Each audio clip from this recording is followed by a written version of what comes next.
I spoke to Rohith Murthy, founder and country manager of SingSaver. SingSaver is a leading personal finance comparison company in Singapore, but what's unusual about it is that 85% of its staff are women.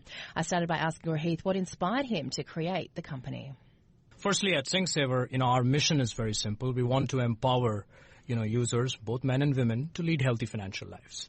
And why such a strong sort of female team? Now, personally, when I grew up, my memories of childhood, as far as my household were concerned, of my mother and father, was my father would wake up every day in the morning, getting ready to go to work, and he would pray in this little prayer room, and my mother would remind him of all the bills that were due. The school fees, the electricity bills, the phone bills, the groceries. So my experience growing up during childhood, my mother was the CFO at home. In fact, I wasn't even aware, and I didn't understood this term housewife or homemaker, a term that I still find very demeaning.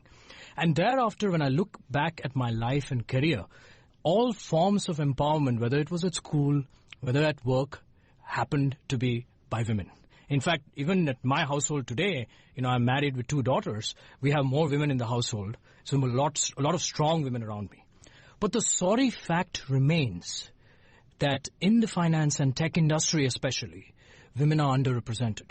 It is a sorry fact that remains that women are paid a lot lower than men for the same job that they do.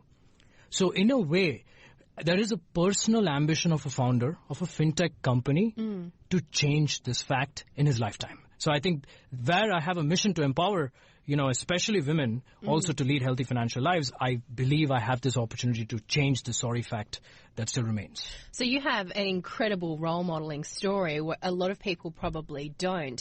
How did you then build the business and I guess encourage females? You clearly must have had some kind of quota to fill. Not at all. In fact, I don't even believe there should be a 30%, 50%. Now, the remarkable thing is I have all the right people today leading the right roles in my team. The person leading my marketing is a woman. The person, leading my product design is a woman. The person leading my insurance business is a woman. And I can go on. The person, leading my customer service is a woman. And I think in terms of our recruiting process, the recruiting process was also done in a very diverse way. Now, SingSaver, we're part of Compare Issue Group. So we're a regional setup in 6 markets. So when we do the interview process, I do the first round. After that, we have a very diverse sort of, range of people interviewing, and both men and women. So eventually the person who's getting hired is not getting hired because of some stereotype, because my product team actually has more women than men, which is something unheard of. So in that sense, we also keep that recruiting process as diverse and inclusive as possible. And it so happens that I come out at the real favorable end of the statistic where, I have not only women leading the right roles, but also the representation of women in my team is much better than in, even the rest of the organization. So it was less about having this vision of a quota and more about the right people getting the jobs, which just happened to be female. But when you look at the benefits of your team, what sort of benefits do you think that it has having in terms of work-life balance, for example, and what you think other businesses could learn from you? Sure. Definitely. One of the having started SingSaver, I turned to dad actually a few months after I started SingSaver. And, running a startup, there is nothing called work-life balance. You're just working 24/7, and here you have a young family. Now, for me, the biggest benefit I had of having women leaders is they became my coaches. Working mothers and wives they inspired me on how to balance your life.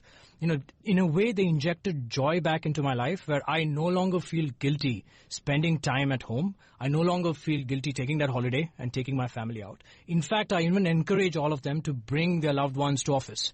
Even that little time of having lunch with your, kids, that is also work-life balance. So in a way, the entire work-life balance culture that we have, women obviously are an inspiration. The other part of it is empathy. We're dealing with people's finances. And empathy is such an important skill that we need to, inculcate to understand why is it that people struggle with their finances. Even when we deal with relationships with our clients, because we deal with the entire banking and insurance industry, you need empathy. So women are masters of that skill. So it's great to have actually women leaders who in a way also coach you and teach you to constantly, empathize with both your users, your clients, and that's how better products, better decisions and better insights, are made. So we're doing a radio interview based on the fact that you have a company predominantly made of women, at what point in time, is it 5, 10, 15, 20 years, do you think something like this is not going to be newsworthy? See, I personally believe, Juliette, the coaching needs to start at home. You know, as much as we talk about fixing this issue at the workforce, I believe all mothers and fathers need to start looking at how they're raising their male boys. I mean, how are they raising their males? Because at the end of the day, a lot of the issues that have surfaced at the workforce, some of them horrific, have also as a result of lack of coaching at home. So I believe fundamentally that needs to happen. I mean, how am I raising I have 2 daughters and a son. How am I raising them? Little things that you do at home can actually make a big difference when they come out and they start, into the workforce, where no longer you have, men actually believing that they need to concede space. So I think in that sense, there needs to be that fixing that needs to happen. For me, fortunately, my simple truth that I had, even growing up, was I always considered myself, even at household and now at work, just a poor substitute of everything a woman can do, and a poor substitute of everything a woman can do better than I can. And I think that simple truth has helped me.